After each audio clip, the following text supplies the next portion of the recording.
가짜 부모한테 돈 바치는 건 하나도 안 아깝다더니 왜 이제 와서 억울해하시나요? 그토록 대단하게 여기시던 진짜 부모님께 효도하신 결과인데 남편으로서 기쁘게 감당하셔야죠. 제발. 대표님, 내가 정말 어리석었어요.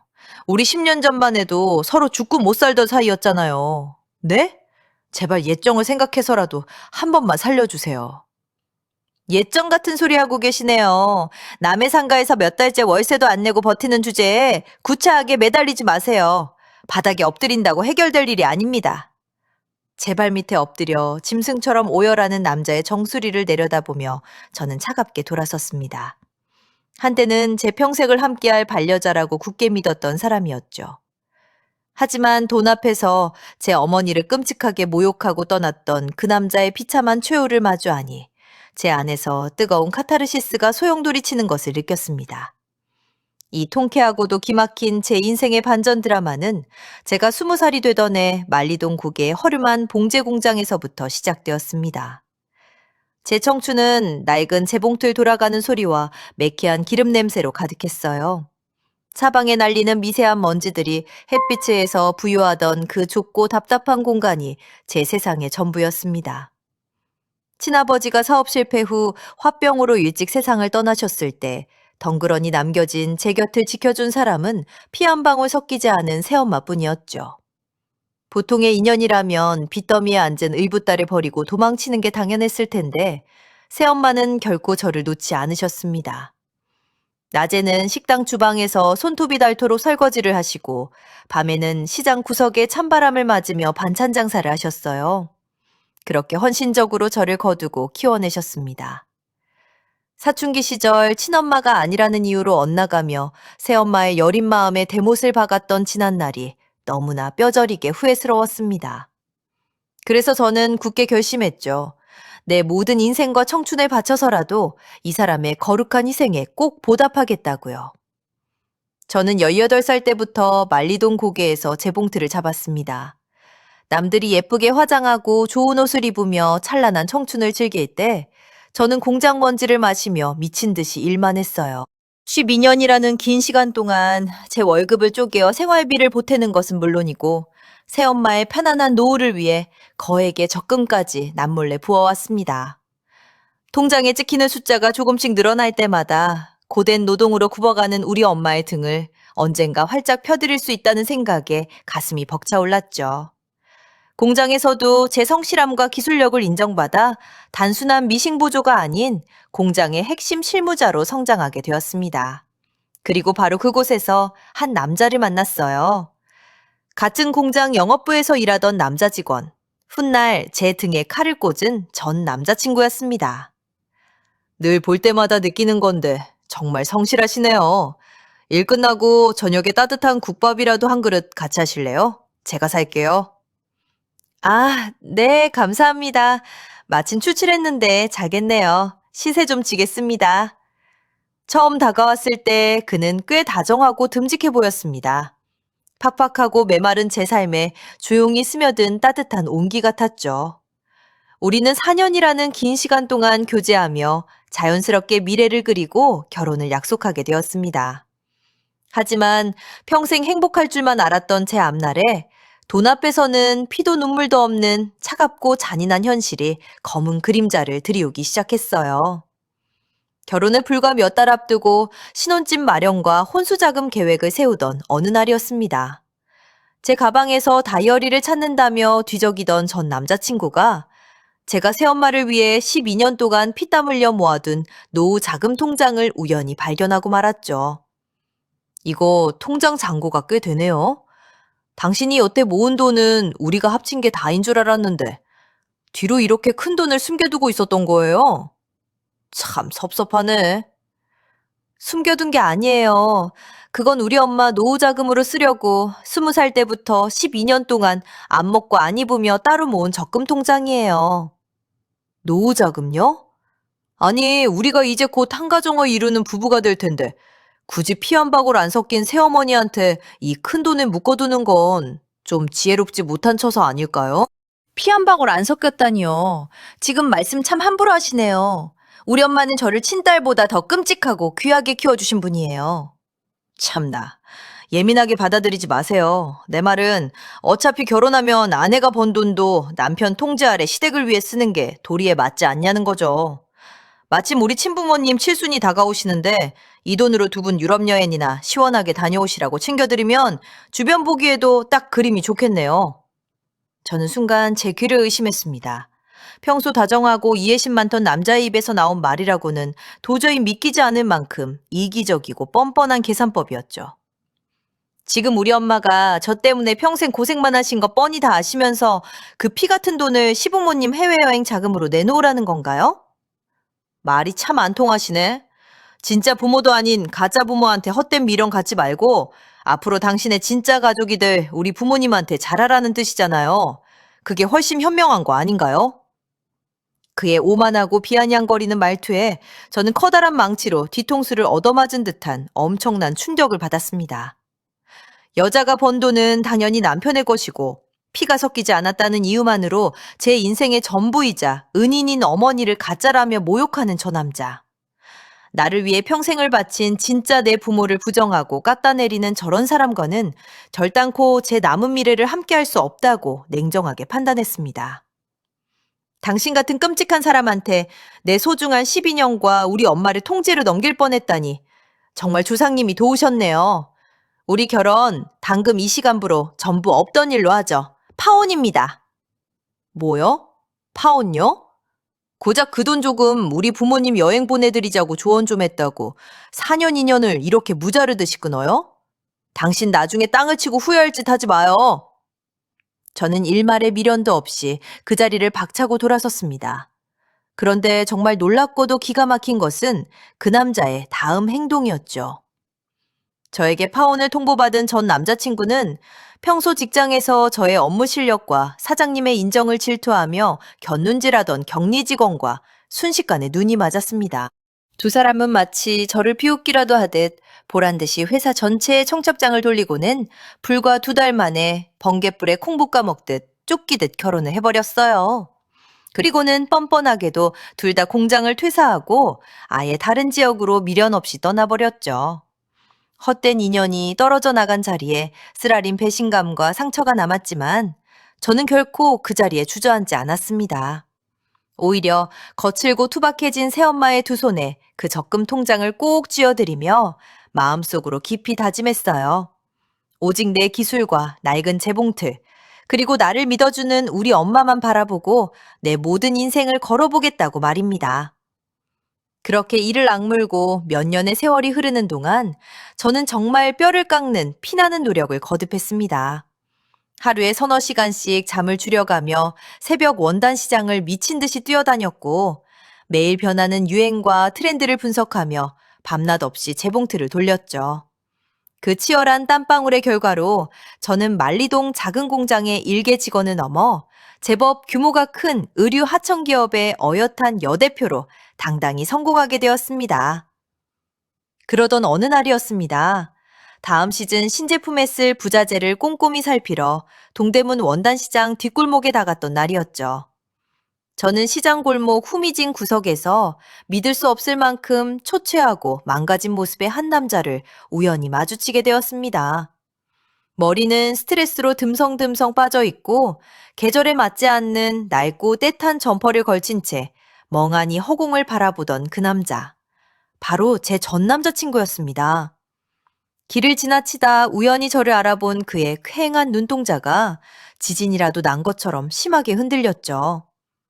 너, 아니, 혹시 진짜 그때 그 만리동에서 일하던, 와, 사람이 어떻게 이렇게 변하나요? 대표님 소리 듣고 다닌다더니 그 소문이 진짜였나 보네.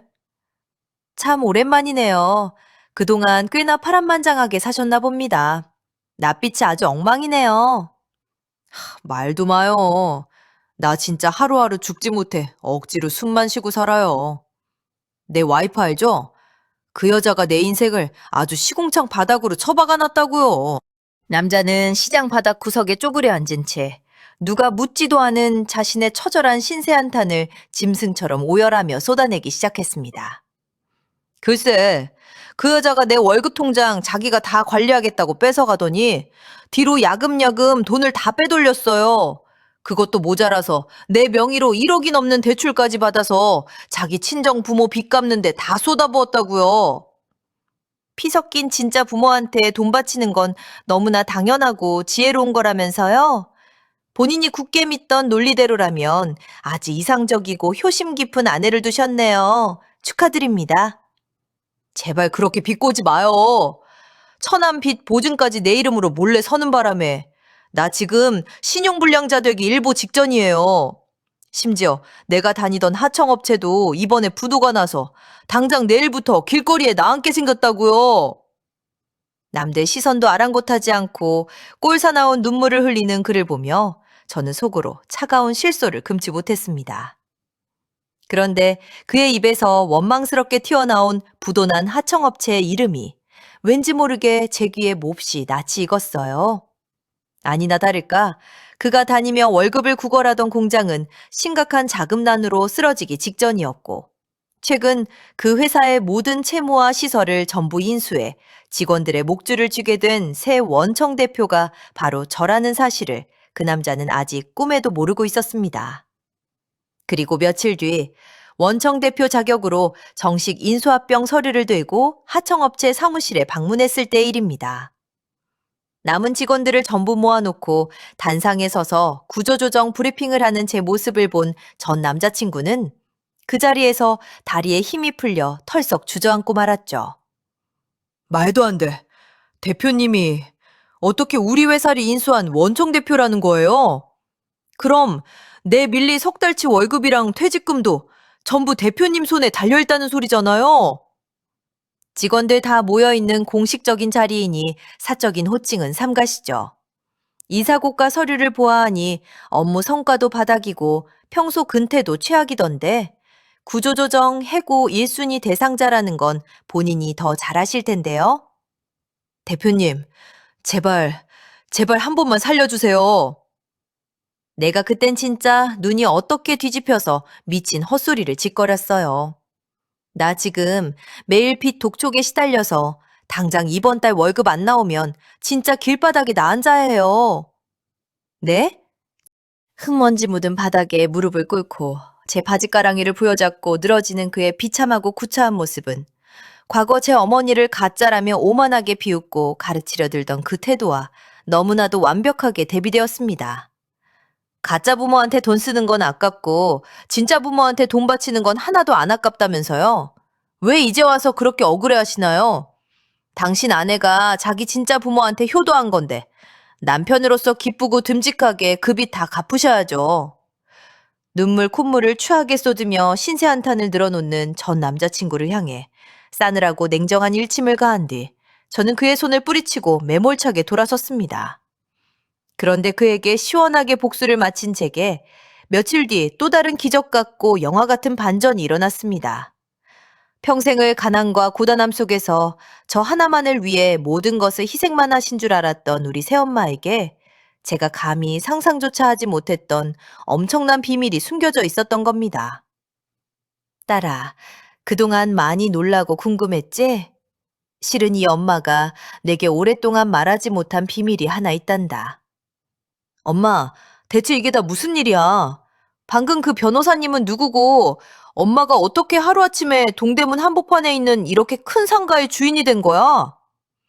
사실 새엄마가 젊은 시절 낡은 시장 구석에서 매일 찬바람을 맞으며 반찬 장사를 하실 때 잊지 않고 매일 찾아와 반찬을 조금씩 사가시던 꼬장꼬장한 독거노인 한 분이 계셨습니다. 새엄마는 낡은 옷을 입고 다니는 그분이 늘 마음에 걸리고 짠해서 팔고 남은 밑반찬도 더 넉넉히 챙겨드리고 명절이면 잊지 않고 따뜻한 고깃국도 끓여다 대접해드렸죠.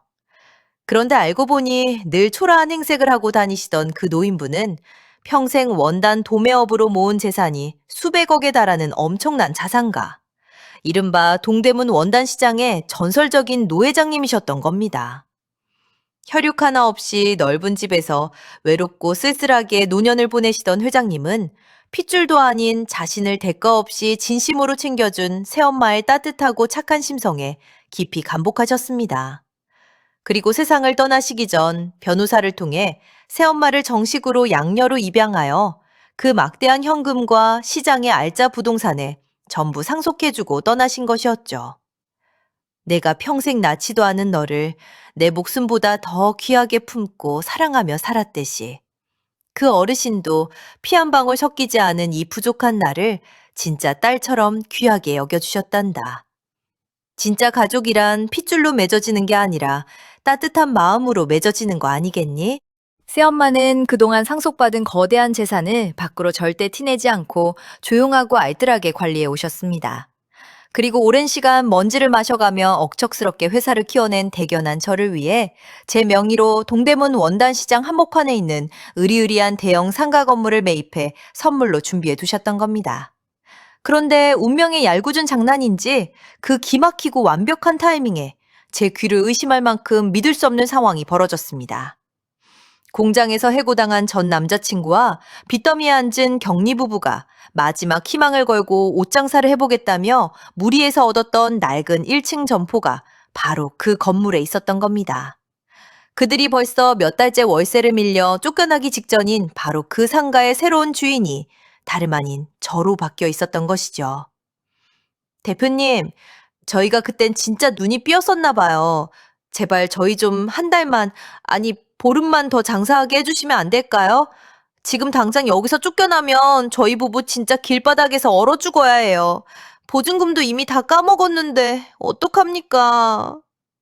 남의 귀한 건물에서 몇 달씩 월세 떼먹으면서 뻔뻔하게 버티는 것도 모자라서 이제는 제 앞에서 동정심을 구걸하며 징징거리기까지 하시네요. 밀린 월세와 관리비는 남은 보증금에서 전부 제했으니 당장 내일 아침까지 짐 다 빼서 나가세요. 대표님이 어떻게 이 커다란 건물의 주인이? 말도 안 돼. 이건 진짜 악몽이야. 내가 어떻게 대표님한테 이런 꼴을. 피가 안 섞인 가짜 부모한테 투자하는 건 미련하고 멍청한 짓이라면서요. 당신이 그렇게 무시하고 조롱하던 그 가짜 부모님이 저한테 이 커다란 상가를 통째로 선물해 주셨네요. 인생 참 알 수 없고 아이러니하죠? 사색이 되어 넋을 잃고 차가운 복도 바닥에 주저앉은 두 사람을 뒤로하고 저는 일말의 미련도 없이 당당하게 건물 밖으로 걸어 나왔습니다. 제 뒤통수에 대고 제발 살려달라며 한 번만 기회를 달라며 짐승처럼 악을 쓰는 두 사람의 처절한 목소리가 복도에 메아리 쳤지만 구두굽 소리를 내며 걷는 제 발걸음은 하늘을 날 듯 깃털처럼 가벼웠습니다. 제 인생을 갉아먹을 뻔했던 모든 헛되고 썩은 인연을 아주 통쾌하고 완벽하게 끊어낸 역사적인 순간이었으니까요. 답답한 상가 밖으로 빠져나오니 저 멀리 따뜻한 햇살 아래서 새엄마가 환하고 인자한 미소를 지으며 저를 향해 반갑게 손을 흔들고 계셨습니다. 세월의 풍파를 맞아 깊게 주름진 그 얼굴이 그리고 거칠어진 그 손이 오늘따라 왜 그리도 눈부시게 아름답고 위대해 보이던지요. 저는 벅차오르는 가슴을 안고 엄마를 향해 달려갔습니다. 엄마, 오늘 저녁엔 내가 세상에서 제일 비싸고 맛있는 거 사줄게. 우리 오랫동안 못 먹었던 비싼 소고기 왕창 구워 먹으러 가자. 아이고, 우리 예쁜 딸. 돈 많이 벌고 대표님 소리 듣는다고 벌써부터 이 어미 호강시켜주는 거니? 그래, 우리 딸이 사주는 고기 한번 배 터지게 먹으러 가자꾸나. 저는 저를 끝까지 포기하지 않고 따뜻하게 품어준 세상에서 가장 위대하고 든든한 진짜 나의 어머니와 함께 다정하게 팔짱을 끼고 거리를 걸었습니다. 비록 우리 두 사람 사이에 피는 단 한 방울도 섞이지 않았지만 서로를 향한 맹목적인 믿음과 진심 하나로 굳게 묶인 우리는 그 어떤 끈끈한 혈연보다 더 진하고 애틋한 진짜 가족이었습니다. 유난히도 따뜻한 봄날의 다정한 햇살이 길을 걷는 우리 두 사람의 어깨 위로 포근하고 눈부시게 내려앉았죠. 저는 앞으로도 변함없이 제 곁을 지켜준 소중한 재봉틀과 함께 그 어떤 시련에도 흔들리지 않는 희망찬 내일을 더욱 튼튼하고 아름답게 박음질해 나갈 것입니다. 제 곁에는 이 세상 그 무엇과도 바꿀 수 없는 영원한 제 편, 우리 엄마가 굳건히 계시니까요.